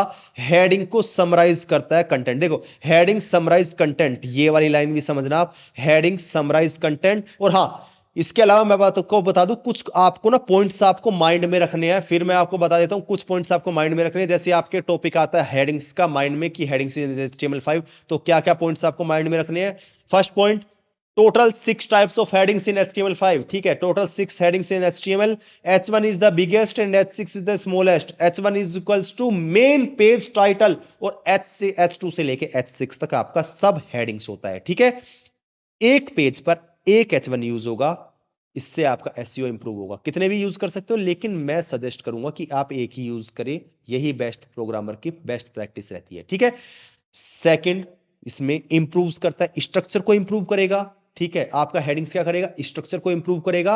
और आपकी रीडेबिलिटी, जो आपका पढ़ने का है, जब आप कोड खोल के पढ़ोगे ना, कोड भी पढ़ोगे आप खोल के, उसको भी रीडेबिलिटी अच्छा बनाता है। जिसमें देखो, आपका एसईओ में तो हेल्प करेगा ही। जो लास्ट पॉइंट है आप ये देखना, जो माइंड में आपको रखना है पॉइंट को, जो आपका एसईओ में हेल्प तो करेगा ही, इसके अलावा एक्सेसिबिलिटीज में भी ये आपकी हेल्प करता है, ठीक है। ये आपके एक्सेसिबिलिटीज में भी हेल्प करेगा, और ये आपका एसईओ के अंदर भी हेल्प करेगा। तो अब मैं आगे चलता हूं। तो अब मैं आ गया हूं नेक्स्ट स्लाइड की तरफ, जो कि है आपका मिनी प्रोजेक्ट आउटपुट, ठीक है। बिल्कुल मैं एक मिनी सा प्रोजेक्ट बनाने वाला हूं, जिसमें मैं आपको दिखाऊंगा सिंपल बायो पेज, जिसमें मैं इंक्लूड कराऊंगा जितना भी मैंने आपको बताया है। किसके बारे में? हेडिंग्स के बारे में, फॉर्मेटिंग टेक्स्ट के बारे में, ठीक है। बिल्कुल क्लीन स्ट्रक्चर मैं देने वाला हूं, ठीक है। आपको स्टेप बाय स्टेप ये प्रोजेक्ट आपको बना के दिखाऊंगा। बिल्कुल सिंपल सा बायो पेज है ये, बिल्कुल सिंपल सा, इसमें कोई रॉकेट साइंस नहीं है, इसमें आपका कोई स्टाइलिंग नहीं होगी, सीएसएस की, सिंपल आपका जितना मैंने बताया है अब तक, उसी को ही मैं एक्सप्लेन करने वाला हूं इसके अंदर, ठीक है। अब मैं आता हूं अपने वापस स्टूडियो कोड पर, विजुअल स्टूडियो कोड पर, और मैं यहां पर एक न्यू फाइल को क्रिएट कर लेता हूं। देखो, यहां पर मेरी न्यू फाइल पहले वाली फाइल है, ये वाली। अब मैं यहां पर एक और न्यू फाइल बना लूंगा, तो मैं यहां पर न्यू फाइल को क्रिएट कर लेता हूं। मैंने यहां पे फाइल को क्रिएट कर लिया, और मैंने इस फाइल के अंदर लिखा बायो प्रोजेक्ट, .html, ठीक है। बायो प्रोजेक्ट .html मैंने इस तरीके से लिखा, बिल्कुल सिंपल सा बायो प्रोजेक्ट है ये आपका, जिससे आपका रिवाइज हो जाए फिर से, ठीक है। एक्सक्लेमेशन साइन का यूज किया, एंटर किया, बॉयलर टेम्पलेट रेडी हो चुकी है, ठीक है। अब मैं बात करता हूं, देखो इसमें टाइटल में आप क्या लिखोगे, तो टाइटल में आप लिख दो सिंपल, जिससे रिलेटेड है, मैंने कहा सिंपल सिंपल बायो पेज, ठीक है। मैंने यहां पे लिख दिया है सिंपल बायो पेज, बिल्कुल सामने मेरे मेंशन कर दिया। अब मैं आके इसको रिफ्रेश करता हूं, एक सेकंड। मैंने यहां पे आके इसको रिफ्रेश किया, तो रिफ्रेश करने के बाद मैं ओपन विद लाइव सर्वर करता हूं। हाँ, ओपन विद लाइव सर्वर करने के बाद देखो, जो मेरे सामने अब स्क्रीन दिख रही है, अभी बिल्कुल व्हाइट स्क्रीन आ रही है, लेकिन इसमें आपका जो ऊपर आ रहा है, इसमें आपका टैब नेम जो आ रहा है, वो टैब नेम क्या आ रहा है, इसमें ध्यान देना। व्हाइट स्क्रीन के ऊपर वाला देखो आप, टैब नेम क्या आ रहा है आपके सामने, ये आ रहा है आपका सिंपल बायो पेज, ठीक है। सिंपल बायो पेज ये लिखा हुआ आ रहा है। अब सिंपल बायो पेज कैसे आया लिखा हुआ, जो मैंने टाइटल यहां पर दिया था, ठीक है। अब बात करते हैं हम इसमें आगे, जो भी आपने चीजें देखी हैं, अब इसमें आगे की तरफ देखना आप, ठीक है। सबसे पहले मैं इसमें क्या लेके चलता हूं, सबसे पहले मैंने यहां पर लिया H1, ठीक है। मैंने लिखा यहां पर H1 जैसे ही मैंने लिखा, अब मैं यहां पर H1 क्या लिखा है, मैंने H1 लिखा है, आपको एक हेडिंग लिखनी है, सिर्फ इसके अंदर एक हेडिंग लिखनी है, देखो सभी को लेकर चलने वाला हूं मैं यहां पर, ठीक है। H1 के बाद H2 लूंगा, ठीक है। तो देखो सभी को स्टेप बाय स्टेप लेकर चलूंगा, H6 तक तो नहीं, लेकिन H2 H3 तक लेकर दिखा दूंगा, ठीक है। H1 के अंदर मैं अपना नेम मेंशन कराता हूं। क्यों मैं अपना नेम मेंशन क्यों करा रहा हूं, क्योंकि ये मैं ना अपने लिए बना रहा हूं, तो ये एक मेन टाइटल है। अब आपका ये जो बायो पेज का मेन टाइटल क्या है, मेरा नेम ही तो मेन टाइटल होगा उसमें, तो मैं यहां पर अपना नेम एंटर कर देता हूं। तो मैंने यहां लिख दिया रविंद्र चौधरी, एक सेकेंड, रविंद्र चौधरी, ये मैंने मेंशन कर दिया यहां पर। अब देखो मैंने अपना नेम तो यहां पर मेंशन कर दिया है। अब इसके बाद मैं अपने नेम तो मैंने मेंशन किया, लेकिन उस नेम के बारे में मुझे बताना है। तो अगर मुझे बताना है तो मैं कैसे बताऊंगा, सिंपल, मैंने फिर से यहां पे यूज किया पैराग्राफ टैग का। देखो पैराग्राफ टैग क्या होता है, फिर मैं आपको बता दूं, एक होती है हेडिंग्स, एक होता है पैराग्राफ। आप पैराग्राफ का जब यूज करना जब आप हेडिंग्स को मेंशन कर दो, या आप नॉर्मली भी यूज कर सकते हो, ऐसी कोई बाउंडेशन उसमें नहीं है। ये क्या करता है, एक पैराग्राफ क्या है, नॉर्मल टेक्स्ट दिखाएगा, ठीक है, एक पैराग्राफ्स की तरफ चलेगा, ठीक है। लेकिन ध्यान रखना, पैराग्राफ भी और आपका हेडिंग टैग भी, ये दोनों के दोनों आपके क्या है, ब्लॉक लेवल एलिमेंट्स है, ठीक है। देखो जैसे मैंने यहां पे लिखा, पहले मैं रिफ्रेश करके आपको दिखाता हूं, ठीक है। ये जो रविंद्र चौधरी लिखा रहा है ना, देखो 100% पे आ गया। रविंद्र चौधरी जो ऊपर लिखा रहा है, ये क्यों आ रहा है, ये H1 टैग है हमारा, ये H1 टैग की वजह से आ रहा है, ठीक है। अभी मैं क्या बना रहा हूं, बिल्कुल सिंपल सा बायो पेज बना रहा हूं मैं यहां पर। मैं वापस आया, अब मैंने यहां पे लिखा पैराग्राफ के अंदर अपनी डिटेल नेम लिखता हूं, ठीक है। मैंने यहां पे कहा हेलो, मैंने यहां लिखता हूं माई नेम इज, और मैं यहां लिख देता हूं रविंद्र चौधरी, ठीक है। अभी ध्यान देना, मैंने ये वाला लिखा my name is Ravindra Chaudhary. अब देखो जैसे ही मैं यहां पर रिफ्रेश करूंगा, रिफ्रेश करने की जरूरत नहीं है, लेकिन ऑटोमेटिकली वो सब चीज हो चुकी है, ठीक है। फिर भी देखो दिखा देता हूं मैं रिफ्रेश करके, ये जो छोटा सा टेक्स्ट लिखा हुआ आ रहा है ना आपके सामने, ये जो ब्लू कलर मैंने कर दिया, ये जो छोटा सा टेक्स्ट आ रहा है आपके सामने लिखा हुआ, ये क्या है, ये एक्चुअली में ये आपका है पैराग्राफ, ये आपका एक पैराग्राफ टैग है, ठीक है। ये पैराग्राफ टैग है, लेकिन इसमें अभी ध्यान देना, सारे के सारा टेक्स्ट आपका नॉर्मल टेक्स्ट आ रहा है, सारा का सारा टेक्स्ट बिल्कुल आपका नॉर्मल है। लेकिन आपको अब इसमें क्या करना है, इसके अंदर ना एक मैंने आपको बताया था स्ट्रॉन्ग टैग, ठीक है। स्ट्रॉन्ग टैग कहां लगाओगे, आप अपना माइंड अगर यूज करोगे थोड़ा सा, तो आप समझ जाओगे स्ट्रॉन्ग टैग का कहां पे यूज करोगे। आप स्ट्रॉन्ग टैग का यूज करोगे इसमें नेम में, ठीक है। नॉर्मल नेम में आप स्ट्रॉन्ग टैग का इसमें यूज कर सकते हो। तो सबसे पहले मैं आपको दिखा देता हूं, तो मैं जो जो मेरा नेम है, इसी नेम के लिए मैं इसको हटा देता हूं, और पहले कंट्रोल एक्स कर दिया, मैंने यहां पर लिखा स्ट्रॉन्ग लिखने के बाद अब मैं अपना यहां पे पेस्ट कर देता हूं। जैसे मैं लिखूंगा ये मेरा बोल्ड हो जाएगा, लेकिन ये बोल्ड नहीं, इसका मीनिंग है ये एसईओ भी जा रहा है इसमें, और ये सिमेंटिक एलिमेंट्स भी है, ठीक है। इसे देखते ही पता लग जाएगा किसी को भी। देखो यहां पे हल्का सा इसमें बोल्ड हो गया, ठीक है, ये बोल्ड हो चुका है, ये नॉर्मल टेक्स्ट है, इसके हिसाब से ये बोल्ड हो चुका है रविंद्र चौधरी जो लिखा हुआ है। अब इसमें नेक्स्ट की तरफ चलता हूं मैं। अब मैं नेक्स्ट में आया, नेक्स्ट आने के बाद मैं एक काम करता हूं, इसमें और भी डिटेल्स लिख लेता हूं पैराग्राफ के अंदर ना। जैसे मैंने एक खाली लिखा है केवल ये hello my name is Ravindra Chaudhary, ठीक है। और भी अगर मुझे डिटेल्स लिखनी है तो इसके अंदर मैं मेंशन कर सकता हूं। कैसे, अगर मुझे और डिटेल्स मेंशन करनी है तो यहां पर ही मैं इसके आगे ही मेंशन कर सकता हूं, चाहे तो देखो एंटर करूंगा, जब भी इसके आगे से ही मेंशन होगा, क्योंकि आप बेशक कितनी बार भी एंटर कर लो, जब भी वो उसके सामने से ही वो लिखा हुआ जाएगा। ठीक है, एचटीएमएल में सिर्फ एक स्पेस अलाउड करता है नॉर्मल। अगर आपको मल्टीपल स्पेसेस अलाउड करने, जैसे यहाँ पे इस तरीके से इतने सारे दे दिए, ठीक है, जब भी आपका एक ही स्पेस रहेगा, यहाँ पे इसके बाद जो रहेगा आपका एक ही स्पेस रहेगा, कितने भी आप स्पेस दे दो। जैसे मैंने यहाँ पे ऐसे लिखा कुछ भी, देखो बीच में बस एक ही स्पेस आ रहा है इन दोनों के बीच में। तो ये एक स्पेस क्यों आया? सिर्फ आपका एक ही स्पेस अलाउड करता है, आप कितनी बार भी लिख लो। लेकिन हाँ, कुछ टैग्स होते हैं जो आप स्पेसिंग दोगे, जब भी वो इतनी ही स्पेसिंग लेके चलेगा, जैसा वो दिखता है वो ऐसा ही प्रिंट करा के चलेगा। ठीक है, ऐसे भी टैग्स होते हैं, वो आगे चल के सब क्लियर हो जाएगा। तो मैं इसके अंदर अगर मुझे और कुछ लिखना है तो मैं और कुछ यहाँ पे लिख देता हूँ। तो इसके अंदर मैं क्या लिख सकता हूँ अब? मैं इसके अंदर लिख लेता हूँ normal, I am a passionate, PASSIONAT, passionate, हाँ ये स्पेलिंग होती है, ठीक है। Passionate web developer who loves creating, क्या लिखूं, हाँ, simple and user friendly websites. ठीक है, मैंने सिंपल इतना लिख दिया। क्या लिखा मैंने? Simple, I am a passionate web developer who loves creating simple and user friendly website। ठीक है, मैंने इतना सब चीजें लिखी। जैसे ही मैं लिखूंगा इसको, वापस आऊंगा तो देखो मेरे सामने ये एक ही लाइन में यहाँ पे आ रहा है। अगर मैं चाहूँ तो इसको अलग लाइन में लाने के लिए मैं अलग लाइन में भी इसको ला सकता हूँ। अगर मुझे सेम में ही रखना है तो सेम में भी रख लूंगा, मुझे कोई भी इशू, ऐसा इशू नहीं है। यहाँ पे मैं डॉट लगा देता हूँ ताकि यहाँ पर एक डॉट यहाँ पे दिख जाए। ठीक है, जो ब्लू कलर भी किया था मैंने। अब देखो ये मेरे सामने आ गया, ये मेरा पैराग्राफ है। ठीक है, अभी मैं सिंपल एक बायो पेज बना रहा हूँ, बिल्कुल सिंपल सा, जिसमें कोई भी आपकी सीएसएस नहीं रहने वाली।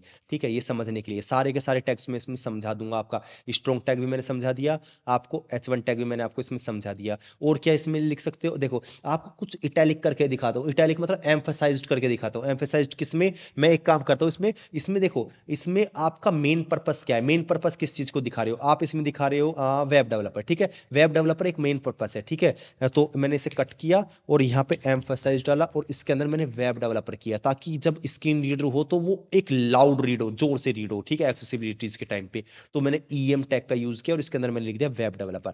अब मैं इसको सेव किया और देखो सेव करने के बाद ये हल्का सा इटैलिक का फ्लो दे रहा है। लेकिन हाँ, अगर आप पढ़ोगे तो एग्जैक्टली आपकी रीड जैसी करोगे, आप देखते ही समझ जाओगे कि हाँ, यहाँ पर बोल्ड है, यहाँ पर इटैलिक है, और यहाँ पर आपका इटैलिक नहीं, वो एम्फेसाइज्ड है, और यहाँ पर आपका मेन हेडिंग है। हेडिंग कौन सी ली है मैंने? H1 यहाँ पर ली है। अब आगे चलते हैं इसमें। मैं एक काम करता हूँ, अब इसमें मैं H2 लेता हूँ। H2 लेने के बाद मैं अपने बारे में अब डिटेल्स बताता हूँ। कैसे? मैं यहाँ पर लिख लेता हूँ अबाउट मी। ठीक है, एक सेकेंड, हाँ, अबाउट मी मैंने यहाँ पे लिख लिया है। अबाउट मी जैसे मैंने लिखा तो H2 के अंदर क्यों दिया? H1 तो केवल आप एक बार ही ले सकते हो ना, लेकिन आपको अब फॉलो करना है सीक्वेंस, जैसे मैंने आपको बताया था, ध्यान होगा मैंने आपको क्या कहा था कि आपको फॉलो करना है हायरार्की, आपको कोई भी स्किप नहीं करनी लेवल्स। ठीक है, आपको कोई भी लेवल्स इसमें स्किप नहीं करनी। तो सबसे पहले मैं अबाउट मी मैंने यहाँ पे लिखा। अब फिर से मैं पैराग्राफ दे देता हूँ। अब मैं अपने बारे में यहाँ पर लिखने वाला हूँ। अबाउट मी में मैं कुछ भी लिख देता हूँ, जैसे मैंने सिंपल कुछ भी लिख दिया, I am currently learning, LEARNING, learning HTML5। ठीक है, I am currently learning HTML5, आप CSS3 कुछ भी लिख दो। ठीक है, एंड जावा स्क्रिप्ट। ठीक है, ये मैंने यहाँ पर मेंशन करा दिया, I am currently learning HTML5, CSS3 and Java script, ये मैंने मेंशन करा दिया। अब देखो इसे मेंशन कराने के बाद मैं एक काम करता हूँ, यहाँ पे वापस आके चेक करता हूँ। तो चेक किया तो बिल्कुल मेरे सामने ये लाइन आ चुकी है, I am currently learning HTML5, CSS3 and Java script. ठीक है, ये मेरे सामने लाइन आ गई। अब मैं इसमें ना कुछ चीजें हाईलाइट कराने वाला हूं। कैसे? देखो मेन चीजें मैं यहाँ पे हाईलाइट करा देता हूँ। कैसे? मेरे सामने मेन चीजें क्या है? HTML5, CSS3, जावा स्क्रिप्ट, ये मेरे सामने मेन पार्ट है। ठीक है, ये मेन है। ये देखो at the end web developer के लिए क्या है, यही तो मेन होता है ना। तो मैं इसको मार्क करा देता हूं यहाँ पे। ठीक है, मार्क टैग क्या करता है? एक हाईलाइटर की तरह काम करेगा। तो मैंने मार्क करा दिया HTML को, और मैंने मार्क करा दिया यहाँ पर CSS को। एक सेकेंड, हाँ, मैंने मार्क करा दिया यहाँ पर CSS को। इसके अंदर मैं CSS लिख देता हूँ, और मैं मार्क यहाँ पर करा देता हूँ यहाँ पर जावा स्क्रिप्ट को। ठीक है, ऐसे कट किया और मार्क के अंदर मैंने जावास्क्रिप्ट यहाँ पे एंटर करा दी। जैसे ही मैंने किया तो देखो मेरे सामने आउटपुट क्या आया, ये बिल्कुल येलो येलो कलर के मेरे पास तीन हो चुके हैं, HTML5 भी, CSS3 भी और जावास्क्रिप्ट भी। ये बिल्कुल क्लियर हो चुके हैं मेरे सामने, ये मार्क टैग का मैंने यूज किया है। HTML5, CSS3 और जावास्क्रिप्ट ये हो चुके हैं मेरे सामने, यहाँ पे आ चुके हैं। अब ये जो आपके सामने दिख रहा है ना, थोड़ा सा हल्का सा मैं इसको जूम करता हूँ, 150 पर आ जाता हूँ, ठीक है, मैंने इसको जूम कर लिया। ये क्या है आपका H1 टैग, ये क्या है आपका पैराग्राफ टैग, ये क्या है आपका H2 टैग, ये क्या है आपका पैराग्राफ टैग, लेकिन ये क्या है आपका स्ट्रॉन्ग टैग, ये क्या है आपका एम्फसाइज टेक्स्ट, ये क्या है आपका मार्क टैग, ये क्या है आपका, ये भी मार्क टैग, ये क्या है आपका, ये भी मार्क टैग। ठीक है, ये मार्क से मैंने हाईलाइट कर दिया इन सभी को। अभी मैं इसके अंदर और अगर लाइन लिखना चाहूं तो एक और पैराग्राफ लेके दिखाता हूं। ठीक है, मैं इसमें एक और पैराग्राफ लेता हूं। सिंपल मैंने एक और पैराग्राफ लिया और मैंने यहां पे लिख दिया नॉर्मल, आई एंजॉय, क्या लिखूं, हाँ, आई एंजॉय सोल्विंग, क्या लिख सकता हूँ, I enjoy solving real world problems, ठीक है, and improving my coding skills every day. ठीक है, ये मैंने एक और लाइन यहां पर मेंशन कर दी। अब देखो रिफ्रेश करने की तो जरूरत इसमें है ही नहीं, मेरे सामने ऑटोमेटिकली यहां पे लोड हो चुकी है। आपके सामने यहां पे रिजल्ट आ चुका है। पैराग्राफ के अंदर क्या लिख के आ चुका है, I am currently learning HTML5 CSS3 and JavaScript, first paragraph के अंदर। सेकंड पैराग्राफ के अंदर क्या आ चुका है आपके सामने, I enjoy solving real world problems and improving my coding skills every day. ठीक है, क्लियर है। ये दो पैराग्राफ मैंने यहां पे लिख दिए। चाहूं तो इसके बाद भी लिख देता तो ऐसा दिखता जैसे इसमें लाइन में आ रहा है, एक ही लाइन में वो आ जाता, कोई प्रॉब्लम नहीं है उसमें। अब देखो मैंने अबाउट मी का सेक्शन यहां पे बना दिया। अब इसमें कुछ और चीज भी आप बना सकते हो। कैसे, मैं अपने बारे में अगर बना रहा हूं तो जैसे मैंने H2 ही डाल देता हूं। ठीक है, H2 क्यों डाल रहा हूं, क्योंकि H2 का आप कितनी बार भी यूज कर सकते हो। ठीक है, ऐसा नहीं है, लेकिन H1 का आप एक बार यूज करोगे एक पेज के अंदर। तो अबाउट मी जैसे मैंने लिखा, मैं लिख देता हूँ एजुकेशन। ठीक है, एजुकेशन के बारे में बता देता हूँ। मैं सिर्फ यहाँ पे एजुकेशन मैंने लिखा और एजुकेशन लिखने के बाद मैं सिंपल यहाँ पे पैराग्राफ दे रहा हूँ, पैराग्राफ दे देता हूँ। एजुकेशन में बता देता हूँ कि किस चीज़ में मैंने एजुकेट हुआ हूँ। ठीक है, मैं कुछ भी लिख देता हूँ। यहाँ पे क्या लिखूँ, मैं लिख देता हूँ completed, completed my graduation, completed my graduation in computer science. ठीक है, कंप्यूटर साइंस। ठीक है, अब मैंने क्या कहा, completed my graduation in computer science, मैंने अपनी जो ग्रेजुएशन कहां से कंप्लीट किया, कंप्यूटर साइंस से कंप्लीट किया। ठीक है, तो देखो रिफ्रेश करता हूं, देखो यहां पे मेरे सामने आ रहे हैं, ये वाली लाइन आई, ये क्या है मेरे सामने एक पैराग्राफ है, लेकिन इसके अंदर भी मुझे कुछ करना है। इसके अंदर भी तो मुझे कुछ ना कुछ करना है ना, जब तो मेरा फायदा है। जो मैंने अभी देखा है, सब चीज सिखाई है मैंने आपको, वो अब रिपीट होगी तो आपके माइंड में फिर से क्लिक हो जाएगा। ठीक है, तो देखो सबसे पहले completed my graduation in computer science, तो इसमें किसी चीज को आपको मेन क्या है, इसमें किसको टारगेट कर रहे हो, ग्रेजुएशन किस चीज में की आपने, क्या टारगेट आपका। ठीक है, कंप्यूटर साइंस, तो कंप्यूटर साइंस को आप चाहो तो बोल्ड कर सकते हो। देखो ध्यान रखना, यहां पर मैं बोल्ड करूंगा। ठीक है, यहां पर मैंने स्ट्रॉन्ग किया था, लेकिन अब यहां पर मैं बोल्ड करूंगा। क्यों, देखो स्ट्रॉन्ग टैग क्या है, स्ट्रॉन्ग टैग क्या कर रहा है, यहां पे आपका मेन है, ये मेन ही है, ये इंपोर्टेंसी के लिए और एसईओ के लिए। ठीक है, इसके लिए मैं एसईओ के लिए, इंपोर्टेंसी के लिए नहीं दिखाना चाहता, तो सिंपल मैं यहां पर बोल्ड टैग का भी यूज कर सकता हूं। जैसे मैंने सिंपल यहां पे बोल्ड टैग का यूज किया और मैं इसके अंदर यहां पर इसको क्लोज कर देता हूं। ठीक है, अब देखो ये इनमें कंफ्यूज मत हो ना, बी में और स्ट्रॉन्ग में, ये मैंने आपको पहले ही बता दिया वीडियो के स्टार्टिंग में, ये बिल्कुल क्लियर हो चुका है आपका।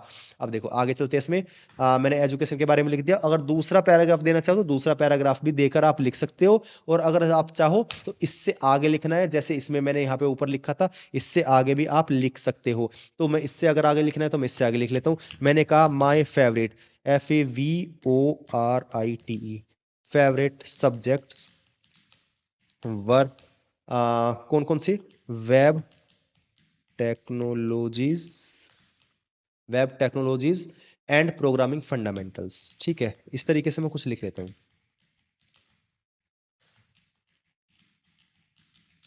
फंडामेंटल्स। ठीक है, इस तरीके से मैंने लिख लिया।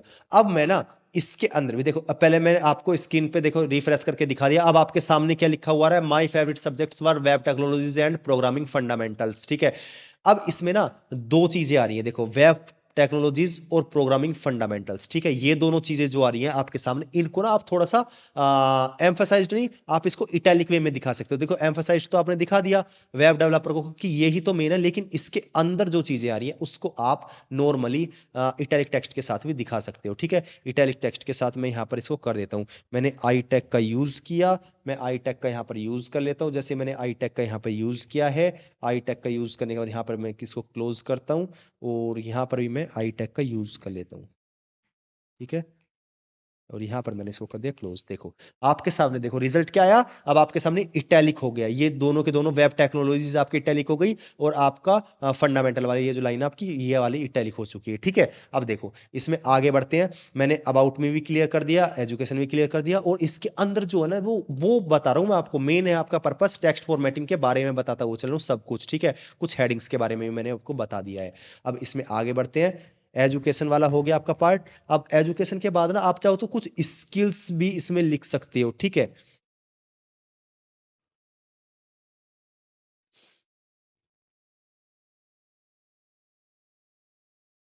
एजुकेशन के बाद आप चाहो तो कुछ स्किल्स भी लिख सकते हो। ठीक है, आप चाहो तो कुछ एक्सपीरियंस भी दे सकते हो। ठीक है, आप चाहो तो करंट स्टेटस दे सकते हो, आप चाहो तो कॉन्टेक्ट सेक्शन भी दे सकते हो। ठीक है, देखो कुछ भी दे सकते हो। आप चाहो तो उसमें स्किल्स लिख लो, कॉन्टेक्ट सेक्शन लिख लो, ठीक है, एक्सपीरियंस लिख लो। आप किस तरीके से भी दे सकते हो, आपके ऊपर डिपेंड करता है। वो सब कुछ आपके ऊपर डिपेंड करता है। ठीक है, तो सबसे पहले देखो मैं इसमें ना नॉर्मल आपको कुछ चीजें और लिख के इसमें दिखा देता हूँ। जैसे कि कॉन्टेक्ट का मैं बता देता हूँ। ठीक है, कॉन्टेक्ट सेक्शन में बना के दिखा देता हूँ आपको। H2 के अंदर मैंने लिखा है यहाँ पर कॉन्टेक्ट अस। ठीक है, मैंने कॉन्टेक्ट अस यहाँ पर लिख दिया। अब पैराग्राफ देता हूँ मैं, सिंपल पैराग्राफ फिर से दे देता हूँ, और मैंने यहाँ लिखा ईमेल। ईमेल एड्रेस मैं अपना यहाँ पे मेंशन करा देता हूँ, SC40421@gmail.com। ठीक है, मैंने इस तरीके से यहाँ पर अपना ईमेल एड्रेस मेंशन करा दिया है। और पैराग्राफ के अंदर ही मैं पैराग्राफ नहीं, अब मैं एक काम करता हूँ, पैराग्राफ मैंने काफी बार ले लिया। ठीक है, अब देखो यहाँ पे कॉन्टेक्ट अस के अंदर भी ये आपको दिख रहा है। ठीक है, अब ये क्या है, ये आपका मेन है, ये आपका मेन है, ये आप हाईलाइट करना चाह रहे हो, इसको आप स्ट्रॉन्ग में दे सकते हो, इसको आप स्ट्रॉन्ग के अंदर लिख सकते हो। ठीक है, इसको आप स्ट्रॉन्ग के अंदर लिख सकते हो। इसको मैं यहाँ से कट करता हूँ और मैंने इसको स्ट्रॉन्ग के अंदर लिख दिया। ठीक है, अब जैसे स्ट्रॉन्ग के अंदर लिखा है, देखो यहाँ पे ये बोल्ड टाइप का दिख रहा है। ठीक है, ये इंपॉर्टेंट टेक्स्ट हो चुका है। अब इसमें आगे बढ़ते हैं। मैंने आपको स्मॉल टैग के बारे में बताया था, चलो स्मॉल टैग का भी मैं इसी के अंदर कॉन्टेक्ट अस के अंदर यूज करके आपको दिखा देता हूँ इस प्रोजेक्ट में। ठीक है, स्मॉल टैग का मैंने यूज किया, तो मैंने यहाँ पे लिखा available, AVAILABLE, available for small freelance projects. ठीक है, मैं इस तरीके से यहाँ पे लिख देता हूँ। तो ये जो आ रहा है देखो आपका स्मॉल टैग है, स्मॉल टैग का जैसे यूज करें, देखो ये बाकियों से सबसे छोटे हो चुका है। ठीक है, आप चाहो तो इसमें स्टार लगा के भी लिख सकते हो। इस तरीके से स्टार लगा दोगे तो थोड़ा सा अलग से दिखेगा, ये देखो इस तरीके से दिख रहा है। ठीक है, आपके सामने ना ये बिल्कुल मैंने सिंपल सा एक बायो पेज बना के दिखाया है, बिल्कुल सिंपल सा बायो पेज, जिसके अंदर मैंने मार्क टैग का यूज करके दिखाया, स्ट्रॉन्ग टैग का यूज करके दिखाया, हेडिंग्स का यूज करके दिखाया, H1 का, H2 का पैराग्राफ्स का यूज करके दिखाया, बोल्ड का यूज करके दिखाया, इटैलिक टेक्स्ट का आई और EM एम्फेसाइज्ड का यूज करके दिखाया, स्मॉल टैग्स का यूज करके दिखाया। ठीक है, इसके अलावा अगर आप चाहो तो आप इंसर्ट का, डिलीट का, ठीक है, सुपर स्क्रिप्ट, सब स्क्रिप्ट जो मैंने बताई थी उसका भी यूज करके आप देख सकते हो। इसके लिए भी आप प्रोजेक्ट्स बना सकते हो। ठीक है, तो अब वापस आता हूं मैं स्लाइड की तरफ। ये आपका प्रोजेक्ट कंप्लीट हो चुका है यहाँ पर। ठीक है, अब मैं आता हूँ स्लाइड की तरफ। देखो अब नेक्स्ट स्लाइड पे चलते हैं। और हाँ, यहाँ पर आपका हो चुका है टेक्स्ट फॉर्मेटिंग एंड हेडिंग्स का चैप्टर आपका कंप्लीट हो चुका है। तो thanks for watching this video. अगर आपको वीडियो अच्छी लगी है तो आप चैनल को सब्सक्राइब कर दीजिएगा, वीडियो को लाइक कर दीजिएगा। और हाँ, जो आपका नेक्स्ट सेक्शन रहने वाला है वो आपका रहने वाला है HTML5 की लिंक्स और इमेजेस के बारे में। ठीक है, अब आपका जो नेक्स्ट पार्ट रहने वाला है वो रहने वाला है आपका HTML5 की लिंक्स और इमेजेस के बारे में। उसे चेकआउट करना बिल्कुल मत भूलिएगा। अगर आप HTML5 का कंप्लीटली पढ़ना चाहते हैं, स्टेप बाय स्टेप पढ़ना चाहते हैं, तो आप ना लाइव कोर्सेज भी हमारा ज्वाइन कर सकते हैं। ठीक है, लाइव कोर्सेज अगर आपको देखना है तो आप codecoreweb.com पर विजिट करके, आपको मैं दिखा देता हूं यहाँ पर, आप codecoreweb.com पर विजिट कर लीजिए। codecoreweb.com पर विजिट करने के बाद आप simple full stack web developer course हमारा चेकआउट यहाँ पर कर सकते हैं, जिसमें हम कंप्लीटली ये लाइव क्लासेस आपको देने वाले हैं। ठीक है, ये कंप्लीटली लाइव क्लासेस आपको मिल जाएंगी। करंटली अभी भी कुछ बैचेस इसमें चल रहे हैं। अगर आपको सीट बुक अपनी करनी है इसके लिए, तो आप सिंपल बाय नाउ पर क्लिक करके आप इसमें सीट अपनी बुक कर सकते हैं। कैसे? codecoreweb.com पर जाकर। आपको इस वाली वेबसाइट की लिंक आपको डिस्क्रिप्शन में मिल जाएगी। अगर आपको वीडियो अच्छी लगी है तो आप चैनल को सब्सक्राइब कर लीजिएगा, लाइक कर लीजिएगा। ठीक है, और ताकि आने वाले जितने भी वीडियोस है आपको नोटिफिकेशन आपको इंस्टेंटली मिल सके। ठीक है, जो नेक्स्ट टॉपिक आपका रहने वाला है वो है HTML5 का लिंक्स और इमेजेस के बारे में। ठीक है, वो आप चेकआउट कर लीजिए। Thanks for watching.